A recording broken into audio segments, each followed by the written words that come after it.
那牛娃是陈公子呀？近日有没有一个叫牛娃的外山弟圣子以下犯上，本该正。人在哪儿？正，我做鬼要会死，我只是帮。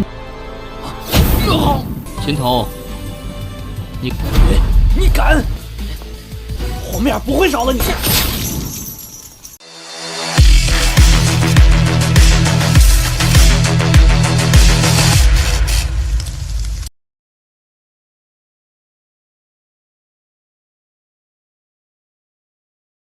Halo semua, selamat datang di Ruang Sinema. Bagaimana kabar kalian semua? Semoga selalu sehat dan baik-baik saja. Sesuai jadwal, jadi pada hari ini kita akan kembali melanjutkan series Donghua Supreme God Emperor episode terbaru, yang mana ini adalah episode yang ke-462. Bagi yang mau bergabung dengan series ini, kita sudah sediakan playlistnya. Jadi kalian bisa dengan mudah mencari di mana episode awal dari series ini. Tapi sebelum kita mulai episode terbarunya, kita akan melihat dulu apa saja yang telah terjadi pada episode sebelumnya, tepatnya pada episode 461. Kemarin Muyun dibawa oleh tetua Xing Tangzeng untuk berkeliling gunung Huoxing. Terlebih lagi dia juga harus mencari tempat untuk dirinya tinggali nanti. Muyun sadar kalau semakin jauh dari sekte, maka kekuatan api murni sulit untuk bisa dia rasakan. Maka karena itulah Muyun memilih sebuah tempat yang tidak jauh dari sana. Sebenarnya tetua Xing Tangzeng meminta Muyun untuk memilih tempat lain saja. Namun karena Muyun sudah memilih hal itu, maka mau tidak mau mereka pun pergi ke sana. Di sini ada seorang leluhur bernama Huo Fengtian. Beliau adalah adik dari ketua sekte terdahulu. Alasan dia tidak menjadi ketua karena memiliki dua atribut sekaligus, yang membuat para ketua sekte lainnya merasa keberatan. Maka karena itulah Huo Fengtian pun tinggal di sini. Setelah berpamitan dengan Xing Tangzeng, Muyun pun kembali ke sekte untuk mencari keberadaan dari Niwa, karena dia itu tidak kunjung datang menemuinya. Yang ternyata Niwa telah dibawa pergi oleh Chen Jiyu. Mendengar hal itu membuat Muyun sangat marah. Nah, sekarang kita akan melanjutkan episode terbarunya. Muyun terus memberikan tekanan kepada Xing Tong agar dia bisa memberitahu di manakah Niwa berada saat ini. Akhirnya Xing Tong menjelaskan kalau dia tidaklah sengaja bertemu Niwa, yang mana kala itu dia sedang membawa ibunya masuk ke gunung Huoxing. Namun saat itu juga Chen Jiyu muncul dan membawanya pergi. Muyun menjadi begitu marah karena Chen Jiyu berani kepadanya, padahal dia adalah seorang putra suci api. Bagi Xing Tong, Chen Jiyu hanyalah seorang pengecut saja. Ia tidaklah tahu apakah ini kebetulan atau tidak, karena para putra suci lainnya hanya melihat tindakan Chen Jiyu. Terlebih lagi mereka itu tertarik kepada ibunya Niwa. Ini terjadi karena para putra suci api saatlah menyukai wanita. Tanpa mengucapkan sepatah kata pun, mereka pun membawa pergi Niwa Ming ke gunung pribadi mereka. Sedangkan untuk Niwa sendiri telah dibawa pergi ke aula Xingfa. Muyun menanyakan nama putra suci api itu. Dia adalah Huo Tian, kakeknya adalah tetua di gunung Huoxing bernama Huo Gui. Muyun paham dan meminta Xing Tong membawanya pergi ke aula Xingfa. 他爷爷，那火圣子叫什么？带他娘进入到火星山，带我去刑罚堂。 Di dalam perjalanan ini, Xing Tong memberitahu kalau Chen Jiyu bukanlah apa-apa bagi Muyun. Namun yang menjadi masalah adalah gadis yang berada di belakangnya. Ia sama sekali tidak tahu apa yang dimiliki oleh Chen Jiyu. Karena murid batin bernama Humier begitu tergila-gila kepadanya, dan itu adalah saudara dari putra suci. Jadi karena itulah tidak ada yang berani kepada Chen Jiyu. Para murid memanggilnya sebagai Chen Rufan. Muyun tidaklah terlalu peduli dan pergi ke aula Xianfa. Ini adalah aula hukuman. Mereka pun telah tiba. Sayang sekali Xing Tong tidaklah bisa menemani Muyun masuk karena takut akan terlibat masalah.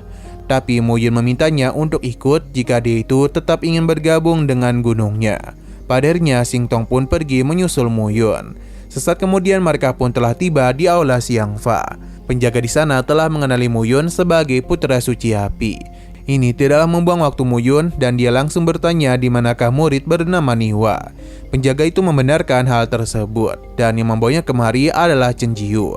Penjaga itu menjelaskan kalau Niwa telah bertabrakan dengan putra suci api lainnya, yang membuat dia pun harus dihukum sebanyak 100 cambukan. Namun Chen Jiu berkata Niwa memiliki niatan jahat yang mengharuskan dirinya dihukum sangat berat, dan bisa saja kultivasinya dihapus. Perkataannya telah membuat Mu Yun sangat marah dan memintanya untuk menunjukkan letak Chen Jiu dan Niwa berada. Dengan begitu ketakutan, penjaga ini pun membawa Mu Yun pergi. 那牛娃是陈公子呀，近日有没有一个叫牛娃的外山弟圣子以下犯上，本该正。人在哪儿？ Sedangkan di dalam sana terlihat kalau Niwa terus disiksa oleh Chen Jiu. Dia sadar betul kalau Mu Yun sangatlah hebat, tapi tidak untuk Niwa. Jadi dirinya pun melampiaskan semua amarahnya kepada Niwa. Chen Jiu juga yakin Mu Yun tidak akan berani kepadanya, karena ada Humir di sisinya. Humir sendiri adalah sepupu dari Mu Hufang, keponakan dari ketua sekte saat ini. Jadi membuat dirinya marah sama saja dengan mencari mati. Chen Jiu terus memberikan siksaan kepadanya. Niwa yang telah terluka meyakini kalau Mu Yun pasti tidak akan mengampuninya. Chen Jiu hanya tertawa saja karena bagaimanapun kekuatan Mu Yun tidaklah bisa dibandingkan dengan Mu Hufang. Selain itu, ibu Niwa juga akan dirinya rawat, karena saat ini dia pasti telah dibawa ke Haosang. Niwa mencoba untuk melawan, akan tetapi luka yang dia terima sudah terlalu parah. Jadi apapun yang Niwa lakukan tidaklah mampu menyentuh Chen Jiu. Yang ada malah dirinya yang terus dipukuli. Niwa berjanji akan membalas semua ini. Akan tetapi Chen Jiu tidak niatan untuk membiarkannya hidup, dan dia itu harus mati pada hari ini juga. Chen Jiu kembali memukulinya hingga akhirnya Mu Yun pun datang dan langsung mementalkan Chen Jiu. 我做鬼会死，我只是帮。 Terlihat dengan tatapannya saja kalau Mu Yun begitu marah kepadanya. Dengan begitu mudah, Mu Yun pun melemparkan Chen Jiu keluar dari tempat ini, yang membuat dirinya tahu kalau Xing Tong telah memberitahu Mu Yun segalanya. Sedangkan Niwa sendiri memberitahu Mu Yun mengenai apa yang telah terjadi kepada ibunya. Dia pun memohon untuk menyelamatkan ibunya karena Chen Jiu berencana untuk menjadikan ibunya sebagai pemuas nafsu.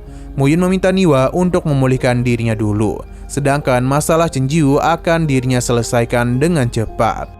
Niwa pun segera memakan pil tersebut. Mu Yun lalu bertanya kepada Xing Tong mengenai apa saja dosa yang telah Chen Jiu lakukan selama ini.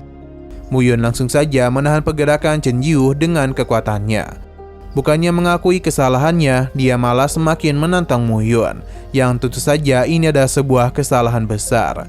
Chen Jiu mengancam Mu Yun untuk tidak menyentuh dirinya, karena jika sampai sesuatu terjadi kepadanya, maka dia menjamin kalau Humir tidak akan mengampuni nyawanya. Karena bagaimanapun sepupunya adalah Mu Hufang dan kakeknya adalah seorang tetua. Berhubung dia ini terus ngebacot, maka Mu Yun langsung saja membukam Chen Jiu. Hanya dalam satu kali serangan saja. Dia pun duduk tepat di hadapan Chen Jiu yang sekarat. 群童，你敢？后面不会少了你。